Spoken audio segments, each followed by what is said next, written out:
नमस्कार, cooking with मीरामध्ये आपले स्वागत आहे। चला तर आज मी बनवणार आहे पावसाळ्यासाठी ना पौष्टिक असे लाडू बनवण्यासाठी मी काय साहित्य घेतले ते मी तुम्हाला दाखवते। 300 ग्रॅम खारीक घेतली, 1 वाटी शेंगदाणे, मगज बी, काजू, बदाम, मनुके, गूळ, खोबरं आणि तूप।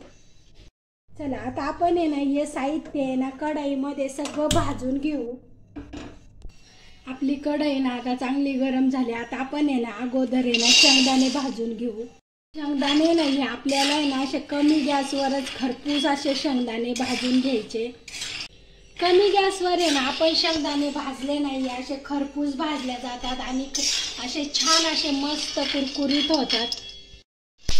7 ते 8 मिनिटं झाले आपण आहे ना कमी गॅसवर आहे ना शेंगदाणे भाजत होतो। हे बघा आपले शेंगदाणे आहे ना 7-8 मिनिटांमध्ये किती छान असे भाजले गेले।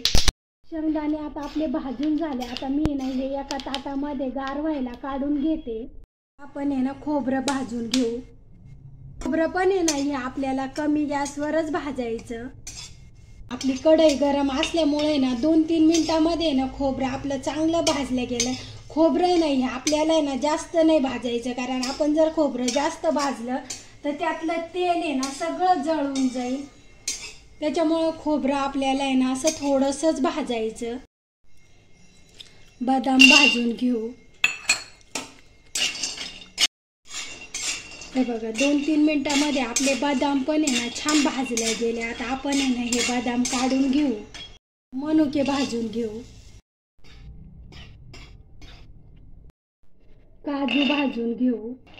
काजू पण आहे ना हे आपल्याला आहे ना 2-3 मिनिटं असेच भाजून घ्यायचे। 2-3 मिनिटं झाले, आपले काजू पण छान असे भाजले। आता काजू पण काढून घेऊ। आता आपण आहे ना मगज बी भाजून घेऊ।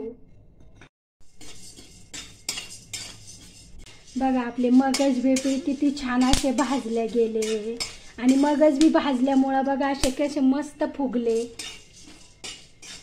पण आपली आता आहे ना खारीक राहिली, आता ती आपण भाजून घेऊ। खारीक आहे ना ही मी 300 ग्रॅम खारीक घेतलेली आहे। पण आहे ना आपल्याला आहे ना अशी 2-3 मिनिटं आहे ना चांगली भाजून घ्यायची। आणि आपण आहे ना हे ड्रायफ्रूट्स भाजण्यासाठी कुठलंच तेल किंवा तूप वापरलं नाही। 2-3 मिनिटं झाले, आपली खारीक पण आहे ना चांगली भाजून झाली। आता ती पण आपण एका ताटामध्ये काढून घेऊ। हे बघा सगळ्या वस्तू आपल्या आहे ना भाजून झाल्या। आता आहे ना ह्या पण आहे ना गार करून घेऊ। गार झाल्या का आपण आहे ना मिक्सरला बारीक करून घेऊ। सगळं आपल्याला आहे ना मिक्सरला बारीक करून घ्यायचं।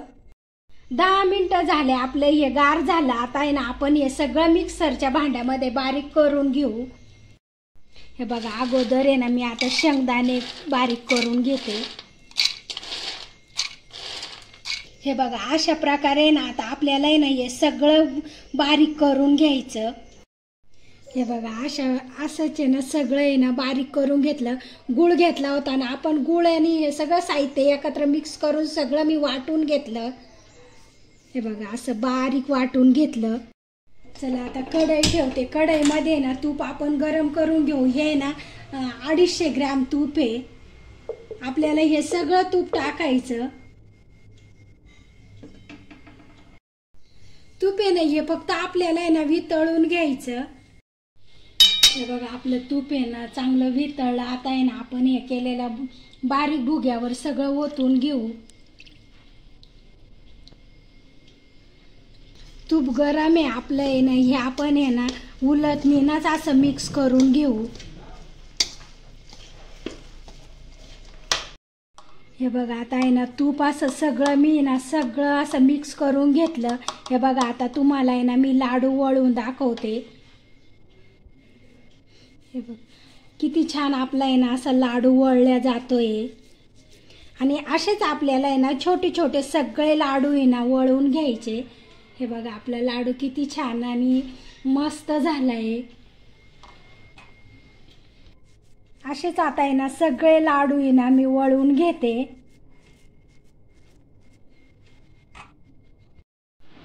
बघा आपले लाडू किती छान झाले। तुम्हाला आहे ना मी एक लाडू तोडून पण दाखवते। हे बघा आपले लाडू आहे ना किती छान असे मस्त पटकन तुटतो पण आहे।